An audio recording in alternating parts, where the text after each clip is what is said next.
I have another Grand Archive Silvie Deck Profile for you today, and this one is my personal favorite.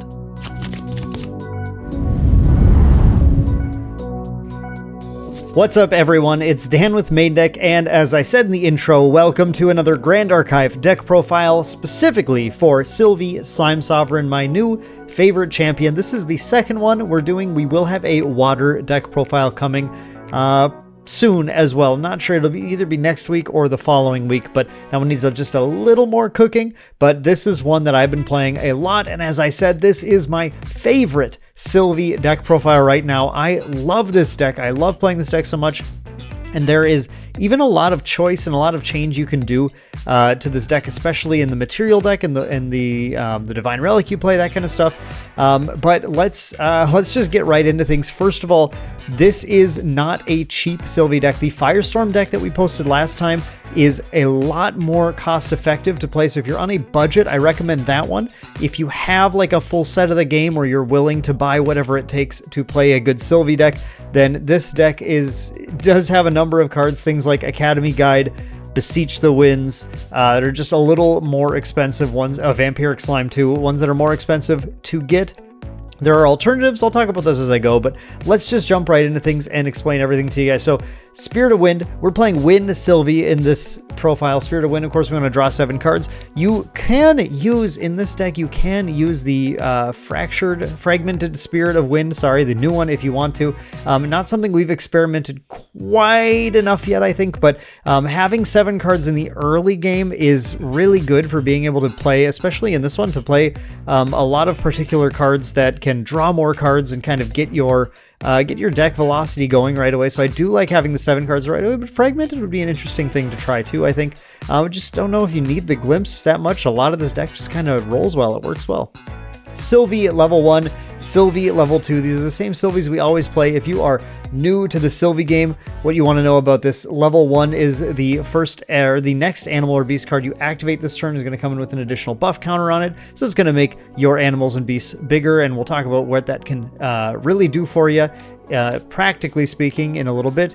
And Silvie with the pack is on enter. If you control an animal ally, draw a card. You control a beast ally, draw a card. The potential to draw 2, again, with some of these Silvie decks that are mono element and focused on slimes, it's tougher to have both out. You generally want to try and hit 1 card if possible, especially in this wind one. The fire one can kind of cruise through and not care as much. You would really like to be able to draw at least 1 card off of Silvie. When you level 2 cards is not unheard of though, because once you get that green slime out there, your board starts to become a little harder to deal with. So that can work pretty well here. You can get 2 cards off of her as well. But don't be afraid to just do 1 if it makes sense, because you really want to get to this level 3, Silvie Slime Sovereign, where the deck really kicks off. Silvie Slime Sovereign is just crazy powerful. Level 3 lets you play any advanced element slime cards, which is how we have things like the Crux, Arcane, and Umbra slimes in this deck. And then says, the next slime ally you activate this turn costs 2 less to activate and enters with 2 additional buff counters on it. You're going to play a cheap slime, and it's going to be huge, and you're going to take over the game very quickly with that. So we'll talk again about the advanced element slimes and why we chose them in a little bit. Let's talk a little bit more about the other material deck cards.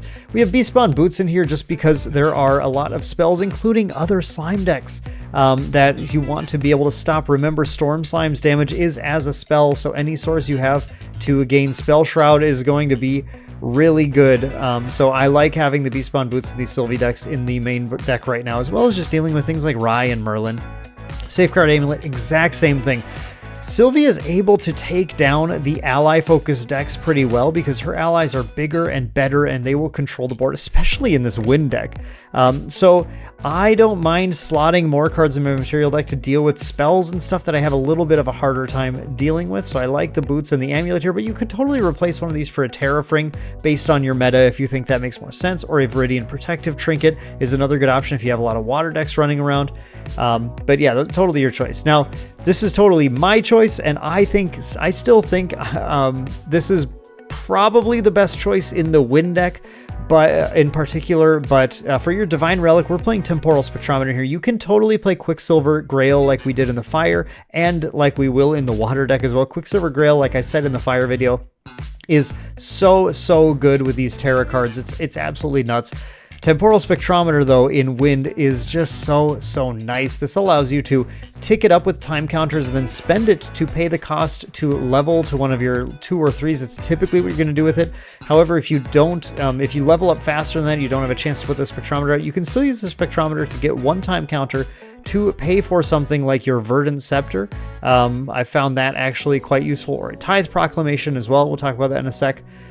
So it still is not dead. Even if you've already leveled, you can use it to just basically gain a temporary card for payment that you can use to buy off one of your other regalia with. Now, why is Temporal Spectrometer so good? It is because you have several ways in Wind of really taking advantage of this card. Number 1, we are going to run Beseech the Winds in here, which allows us to materialize a card from our material deck. The problem with Temporal Spectrometer, the biggest problem in my opinion, is that with this rest to put a time counter on it, you cannot activate it to pay the cost of something the same turn you put a time counter on it. There's no timing window where that works. The first time you get opportunity on your turn is in response to your own materialize, which is when you have already paid the cost of the card you're materializing. So there's no opportunity to rest it and put a time counter on it on the same turn that you are spending it in the materialize phase. However, Beseech the Winds is not in the materialize phase. Beseech the Winds is done in the main phase. So the reason this is nice is because you can materialize this, activate it that turn to put a time counter on it, go to the next turn, wake it up, activate it again to put a second time counter on it, and then immediately Beseech the Winds if you want to get a 2-card value out of it. Your opponent had exactly 1 turn to deal with the Temporal Spectrometer, which, occasionally they will, but not always. And if your opponent's playing a deck where you really just think you can be a little greedy and go for 3 and try and get the Silvie Slime Sovereign with it for a 3-card value, I mean, more power to you. That does happen certainly sometimes, but sometimes, these Beseech the Winds just allows you to, as quickly as possible, pop it off before the opponent's able to dig and find an answer to this.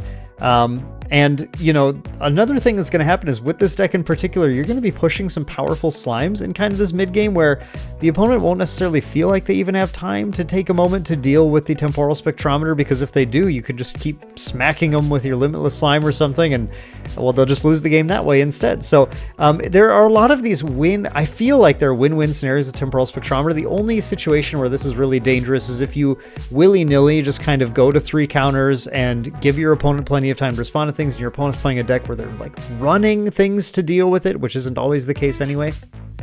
But even if your opponent does go to take care of this, the other reason I like this in here is we are running Baby Green Slime and Zephyr, which are going to be 2 ways that you can suppress your own regalia, especially wrong card, Baby Green Slime, to suppress the Temporal Spectrometer in response to something like a Spurn to Ash or Reduce to Ashes that would deal with the Spectrometer, so that you can just suppress it, get it back, immediately activate it, and then move on with your value gaining. It obviously isn't great if it has 3 counters on it and then you have to reset it to 1, but when your opponent lost a Spectrometer, lost a Spurn to Ash or something, and you just put a slime down and then just set your clock back on Spectrometer a little bit, it's not a big deal. Honestly, that feels like an okay trade to me. And the Spectrometer, too, you don't have to spend the entire cost. You don't have to pay the entire cost with the Spectrometer. You can just use it to get 1 or 2 of the 3 costs. That is already a huge gain. If you're able to go to level 3 by just paying 2 from Spectrometer, maybe you have 1 from Floating Memory, or maybe it only costs you 2 because of Academy Guide, that all works really well too. So the combination of Academy Guide, Beseech the Winds, and then having the suppressing with Baby Green Slime and Zephyr, that really makes me like Temporal Spectrometer in this deck a ton. Really feels like it works well. Tithe Proclamation is in here, number 1, because sometimes it randomly does just kind of like bother decks, especially Rye decks or some Fire decks. But this is in here as a material deck way to turn a card engine on for Baby Green Slime. So Baby Green Slime, again, is a fast activation on enter, suppress target item or weapon. So suppressing your Tithe Proclamation will allow you to draw a card, and the cool thing is you can suppress it with Baby Green Slime and then go through a turn where you might draw more than 3 cards, maybe because you're playing a Stone Scale ban that turn or something. and then you're free from having to deal with the limit of draw 3, and then it'll come back in at the end of turn. You'll draw another card, and your opponent still has to deal with the limit to draw 3. So pretty cool card in here. I've really liked having it in. I don't think everyone's going to run it, but I think it's pretty good. Just having the option sometimes to cycle a card is very useful. Effigy of Gaia, I think a lot of people running Wind Sylvie should be running this and are running this. It is just a Beast Bond Ears, give you +1 level as long as you have an animal or beast, but when your opponent activates an attack card with Cleave, so it has to be something like a Hurricane Sweep, then animals and beasts get +2 until end of turn. It's much harder for Lorraine, specifically Lorraine, basically, to deal with your board with an Effigy of Gaia out there, which is pretty nice. Gaia's Blessing, we talked about this in the Firestorm deck, so if you haven't watched that deck profile, definitely check that one out too. But the reason this is in here, I almost don't care about the ability on it. I love you may banish 4 animal or beast ally cards to activate it from your material deck without paying its cost. So during your main phase, you can use that, banish 4 animals or beasts, which then puts them in the banishment for Storm Slime to get powered up.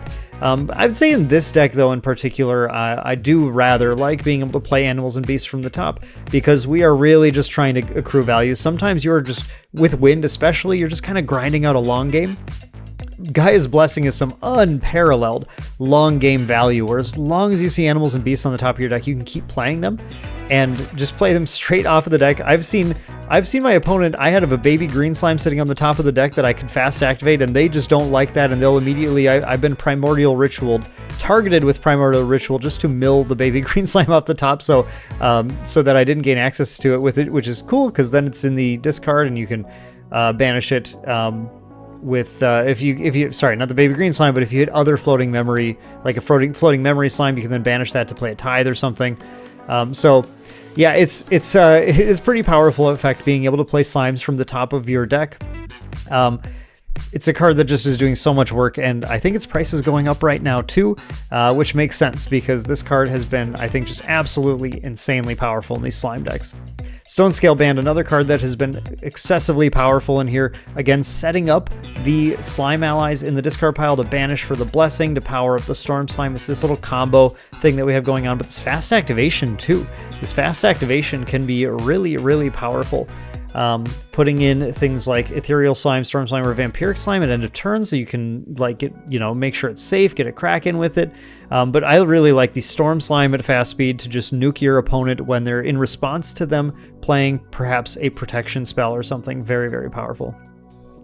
And then Verdant Scepter, even though we're not playing Quicksilver Grail, Verdant Scepter is still really good. Few cards grind out the game as well as the combination of Verdant Scepter and Gaia's Blessing, but Verdant Scepter allows you to banish a slime ally you control, then put an amount of refinement counters on it equal to its power +1, and then you can rest it and remove a refinement counter to put a buff counter on each of up to 2 slime allies and then draw a card. So if you banish a 3 power slime with this, you're going to get 4 refinement counters, which has the value of 8 buff counters and 4 cards over a series of several turns. That is so much value. It's really, really nutty. So yeah, just even though we don't do the fast speed thing with the Quicksilver Grail, which is like really powerful, it has still been very good just to grind out those games like Wind sometimes gets into. All right, now looking at our main board, we are running 4 of Academy Guide, and Academy Guide is so expensive right now. It's really crazy. If you don't have Academy Guides, I mean, I would just throw any other animal or beast. You can throw some bears in here or something if you want to, but Academy Guide I think is really good in the Wind build in particular. Again, because it's that combination of Academy Guide, Beseech the Winds, and the Temporal Spectrometer. This is kind of part of our engine for just gaining value on leveling, but even better in Wind, you get to protect Academy Guide with cards like Reclaim, and cards like Zephyr, cards that let you, in response to it being attacked, you get to remove it, bring it back, or bring it back to hand, get a floating memory. If it stays out, you get so much value. You can go to a level 1 for free. You can go to level 2 for just 1 card with an animal already in play. If you have Academy Guide and then Beseech the Winds to get that level, you already have that animal in play. You're not letting your opponent take a turn to respond to it. So that's really, really sweet. Academy Guide comes down as a 2/4 with Sylvie's buff counter from level 1, which is a lot harder to deal with than the 1/3. significantly harder. And in here, we're also running Bedivere, who is a taunt unit that can sit down and protect Academy Guide right away. It's going to take the hits for her. A really cool, like, turn 1 on the draw play is just Academy Guide Bedivere. The opponent is going to have a tough time killing both of them. I have seen it happen, but it is a pretty tough thing for all but the most removal-filled decks to be able to deal with, which almost guarantees then that you're going to at least get that Academy Guide in the next turn for that free value, and then you can find more ways to protect it again, get those reclaims out there as well. You can even Slime Shield Academy Guide in a pinch if you need to. So lots of ways to protect her here to allow you to gain that value from leveling, so really, really enjoy her. Baby Gray Slime draws cards, and in this deck in particular, it is so good. This Intercept and then Reclaim, what a combination. We've seen decks like Nico decks that are getting popular right now where they're just trying to slam attacks in turn after turn. Huge attacks like Frostbound Slam. Baby Gray Slime, such an obnoxious interceptor. They go to deal with it, and then you can just Zephyr it or you can Reclaim it. You can always try and keep that interceptor out to stop them from being able to use their big attacks or hit you with their big attacks. And then, of course, every time you like reclaim the Baby Gray Slime, you are getting accruing value. The reclaim will get to get banished for floating memory, and then when you replay this, you get to draw another card. It's just it's really sweet. The value is really here. This wind deck can feel like a fire deck in the way that it draws cards. It's pretty nuts. Bedivere. Now, I've heard people that were getting down on Bedivere before the slime deck. I don't play Bedivere in every slime build, but I would not take Bedivere out of this wind build in particular, because I have found Bedivere to be extremely obnoxious, extremely powerful against the ally-focused decks. And in this wind deck in particular, you are just going to have so many ways of manipulating your buff counters and manipulating your things on board. Bedivere is going to be a huge roadblock that's going to buy you lots of time. What you're trying to do, remember, you're trying to get to 3 and then just be the bigger deck. At that point, you have stronger units to your opponent, you have stronger effects, you can just nuke them with Storm Slime, you can heal totally up with Vampiric Slime. Bedivere just gets you there. And once you are there, Bedivere then can buff everything, and when you have a lot of things that when they get buffed, they get really, really scary too. So Bedivere on Silvie level 1 as a 2/5 with Taunt is just such a menace. And is going to be just another roadblock that you put in your way. Again, we have these aggressive Nico decks running around, and they are, you need to make sure you're playing ways to sort of reduce their damage, and Bedivere is a great way to do that too. Now we have 4 copies of Forest Cake in here. I think some people may have underwritten this card immediately when it's spoiled. A lot of people also notice how good this is, but this is a 2-cost on-enter draw card, which you want to use the first. This is like an ideal turn 1 play in this deck to just get some card draws going, and then it has class bonus whenever an animal or beast enters the field under your control, you may sack it to put a buff counter on that ally. You want to time this for the right slime, usually for like your level 3. To put on Ethereal Slime or Vampiric Slime. Oh, it's so good for that. And especially because you just kind of want to keep this out here, because while it's out here, this on-enter draw card is abusable with Baby Green Slime. Very, very abusable. Same reason we run Tithe Proclamation. We have ways to suppress this to draw cards constantly at fast speed, which is great. So you're going to use this as a way to just get additional value off of your Baby Green Slimes, turning these into pay to draw card if you want to, and then it's a 1/1 that you can then reclaim, and then you're going to generate that value again. So this combination again of Baby Gray Slime and Baby Green Slime, both being draw card on enter when you have a Forest Cake or a Tithe Proclamation in play. Value, it's the value. You just generate so much. It is really, really cool. Going to level 3 with 7 cards in hand in a wind deck with a bunch of powerful wind interaction available, that feels really good. Talked about Beseech the Winds a bit already, but I want to mention a couple more things. It's not just for leveling. We only run 3 in here because it is just a little clunky in the late game, but in the late game as well, it's a good way to level faster, but in the late game as well, this is a way to get a Verdant Scepter or a Stone Scale Band played during your main phase. Again, kind of like how Quicksilver Grail is really good in that fire build. Beseech the Winds allows us really to play this Temporal Spectrometer and still have ways to go, you know what, I'm going to attack with my green slime and then activate the Beseech the Winds to play the Verdant Scepter, to banish it, to get a bunch of refinement counters, and get the on-leave trigger and move the counters from green slime onto something else, and then attack with that thing. That play is really powerful. We'll talk about Green Slime in just a moment. I have a lot to say about that card too, but Beseech the Winds can do a lot of work in this deck. Is very, very good. We run 2 Dream Fairy. Dream Fairy's not a slime. I know Dream Fairy's not a slime. I don't care that Dream Fairy's not a slime. I run 2 copies of this because this card answers so many threats. This card answers Deer. This card answers other gigantic slimes. It's just an out to so much stuff. It puts away shield mates without giving them floating memory. Yeah, you can't. I don't think you can make a win deck without running a couple copies of Dream Fairy. And if you did, you should probably think about putting a couple copies of Dream Fairy in. So yeah, it's not a slime, but you know what? You got to run the Dream Fairy. It's just good. Favorable Winds, 2 copies of this, a little floating memory. That little buff, though, again, it's a way to keep your Academy Guide in play, interact with that. It's a way to keep that Bedivere in play when you're trying to. Or things like Limitless Slime that are getting really big. Your opponent's, when you have a big ally out, a big slime, your opponent's going to be pushing everything they have. Sometimes exact, they'll come up with this line that's like exact lethal on it. And the fact that you can just go, yeah, I'll just favorable, and then negate their entire turn, well, that's just obscene. Like, that's absurd. So we only run 2 of it because it's not always great, but when it is, I mean, it's really good. Green Slime. Wow, this is the best beast, non-advanced element beast slime, I think. Green Slime is so good in here. You are going to often put it in as just a 2/3 with 2 buff counters on it, but you can play it on level 1 as a 3/4, and it can very quickly cause a lot of problems for your opponent that way too. As long as you have at least a second ally in play, they can't kill the green slime without that other ally getting a lot bigger and scarier.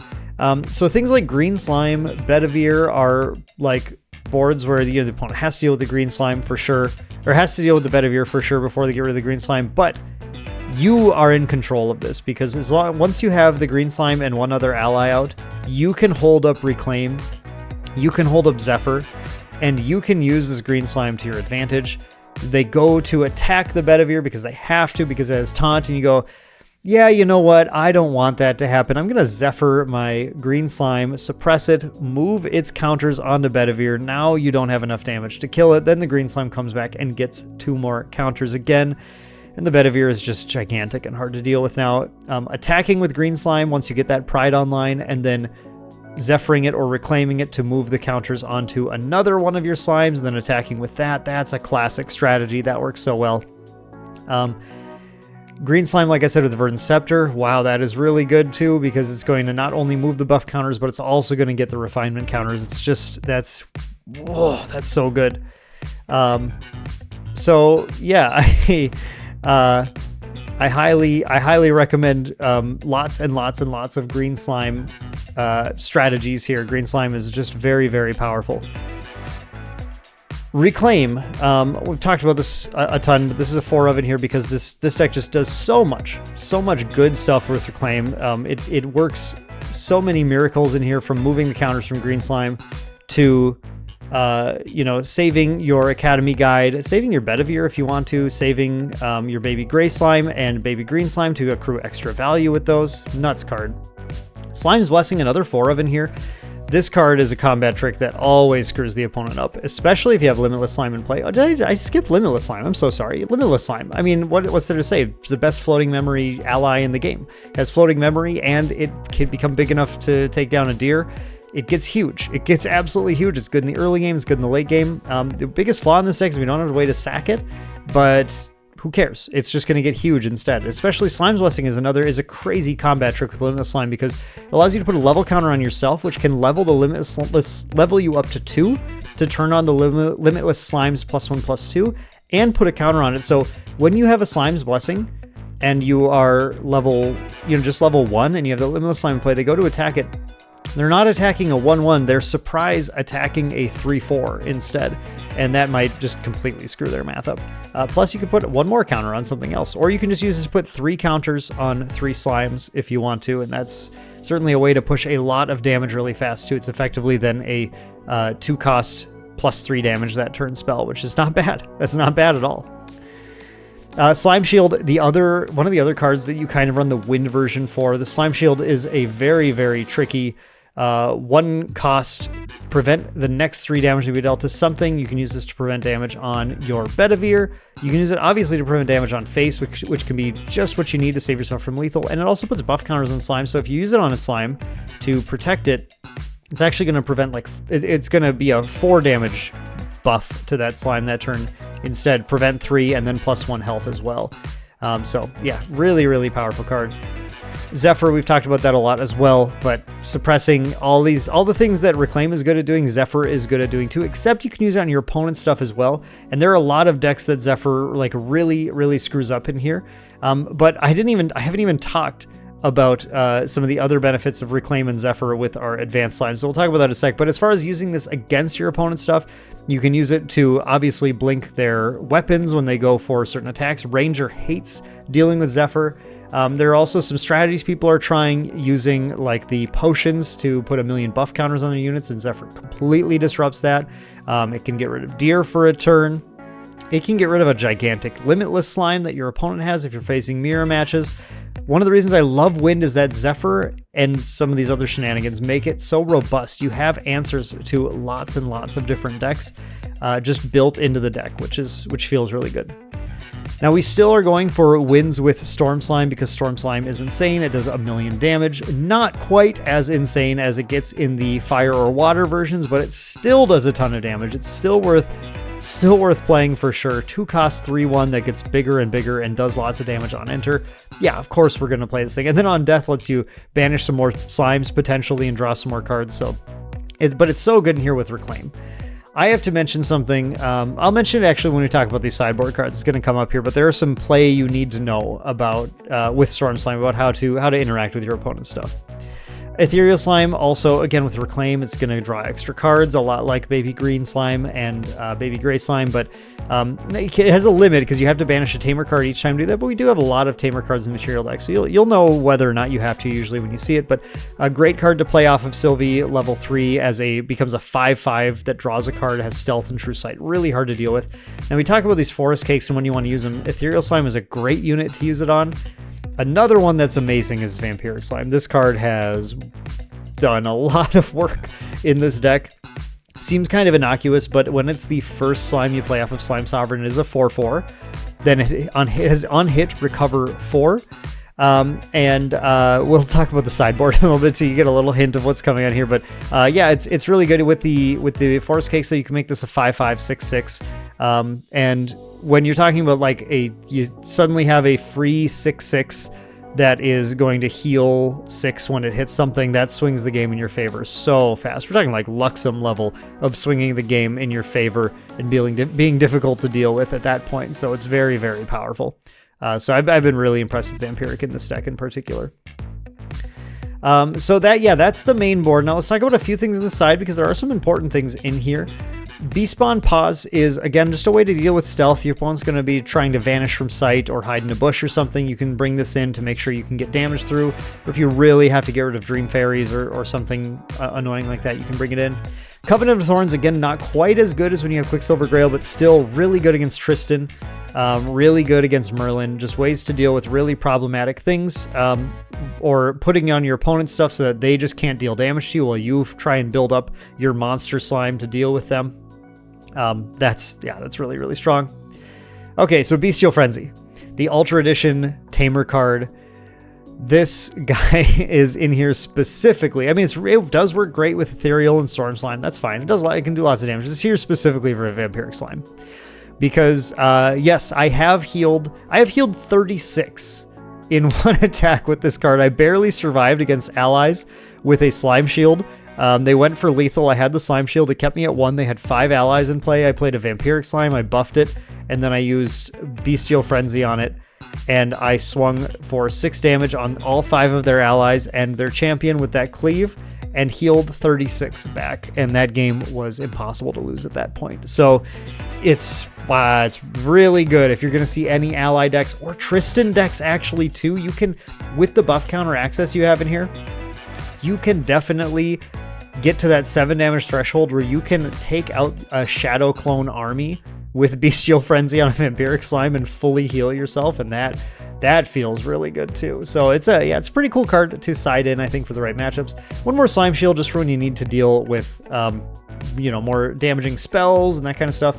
One more Zephyr for some of those decks. Like I mentioned, there's some decks that Zephyrs really hurts. You see a Ranger or something, bring that extra Zephyr in just so you have more tools to deal with them. And then we have 4 Stifling Trap. And I think this card is what you need to be running against slimes if you're playing Wind.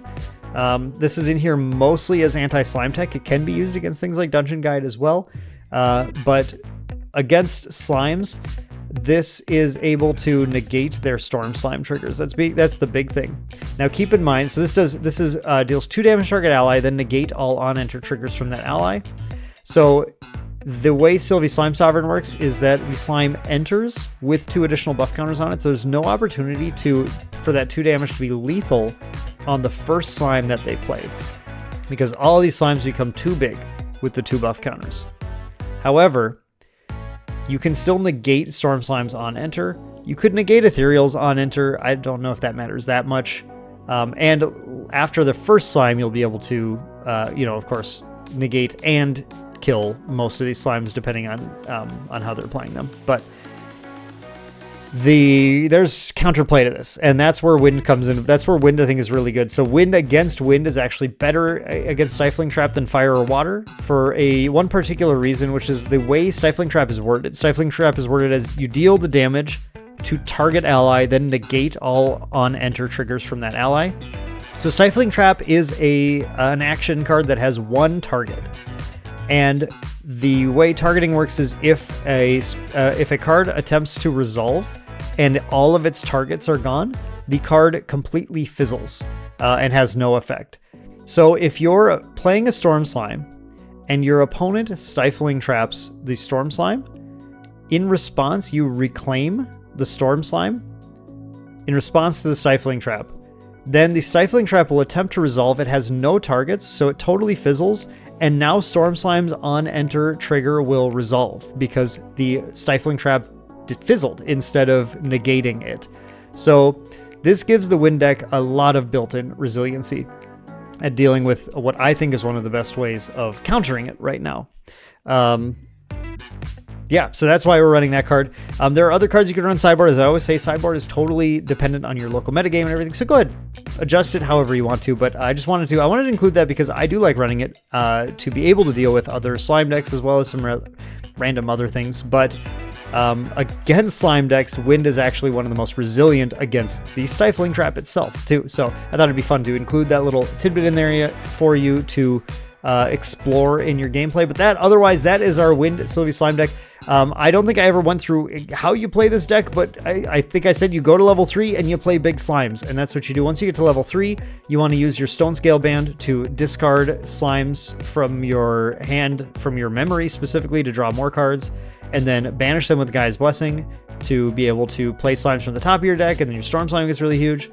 You put a bunch of buff counters and stuff. This deck can be aggressive in the mid game, or it can be aggressive in the late game. The Wind deck is a little more robust than the Fire one that I posted because it is able to just build up gigantic limitless slimes and swing and slam into your opponent. So you just take your hand, you kind of play it up, play defensively, get to that level 3, but sometimes playing defensively means putting out a 6/6 and just knocking them in the face, which makes it a lot easier to close the game later. You'll have all the tools you need to be able to protect your cards, to be able to buff your cards, to be able to kind of interact with your opponent a little bit.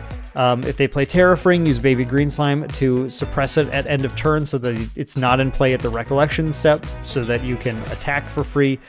There's so much play in this deck. So many things that you can interact with. Baby Green Slime, of course, really good against Ranger as well. It destroys guns. Yeah, it's a really, really fun deck. I hope you guys give it a shot. If you do, let me know what you think of Wind Silvie. Again, it's a more expensive build, but it is an extremely fun build. I find it very, very powerful. I have won locals with this as well. It is really, really good. So let me know if you have experience playing this deck, or if there are things that in your build that are different, or if you just want to give it a try. If you do give it a try, let me know in the comments down below how it goes. I would love to hear from you guys. That's going to do it for this Grand Archive deck profile. I hope you guys enjoyed this one. We will be back with more slimes and soon other decks as well in the future. but I just absolutely love these slimes, and I'm committed to bringing you every element of slimes that I can. Hope you enjoyed it. Thank you so much for watching, and we'll see you in the next one.